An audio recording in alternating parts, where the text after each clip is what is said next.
देशातील लाखो विद्यार्थ्यांच्या भविष्याशी खेळ करणाऱ्या नीट परीक्षा पेपरफुटी प्रकरणाचा तसेच दिल्ली इथं सामाजिक कार्यकर्ते सोनम वांगचुक यांनी लोकशाही मार्गाने सुरू केलेल्या शांततापूर्ण अन्नत्याग आंदोलनावर केंद्र सरकारने केलेल्या दडपशाहीचा निषेध करण्यासाठी तिथं विविध राजकीय पक्ष, सामाजिक संघटना व नागरिकांच्या वतीने तीव्र निषेध आंदोलन करण्यात आले।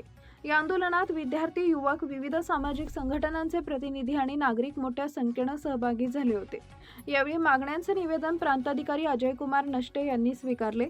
या प्रसंगी केंद्र सरकारच्या धोरणांविरोधात जोरदार घोषणाबाजी करण्यात आली।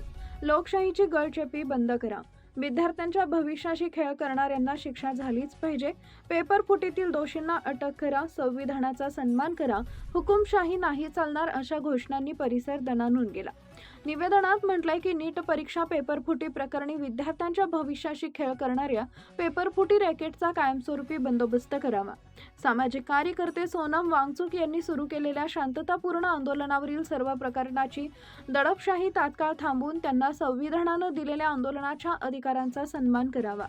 यावेळी उपस्थित मान्यवरांनी आपल्या भाषणात सांगितले की विद्यार्थ्यांना न्याय देण्याऐवजी आंदोलन करणाऱ्या नागरिकांचा आवाज दाबण्याचा प्रयत्न केला जात असून ही भूमिका लोकशाहीला घातक असून संविधानिक मूल्यांवर आघात करणारी आहे। या आंदोलनात माजी आमदार विक्रमसिंह सावंत, तालुका काँग्रेस कमिटीचे अध्यक्ष महादेव पाटील, बाबासाहेब कोडक, प्रमोद सावंत, सुजय नाना शिंदे, युवराज निकम, सामाजिक कार्यकर्ते विक्रम ढोणे, शिवसेनेचे अमित बंटी दुधाळ, हनुमंत कोळी, तानाजी कटरे, ओंकार बंडगर, राम पाटील, सलीम पाटछापुरे, निलेश बामणे, गनिमुल्ला, नवनाथ पवार, अतुल ऐवळे यांच्यासह विविध राजकीय पक्षांचे पदाधिकारी, विविध सामाजिक संघटनांचे पदाधिकारी, प्रतिनिधी, विद्यार्थी, युवक, महिला, सामाजिक कार्यकर्ते आणि नागरिक मोठ्या संख्येने उपस्थित होते।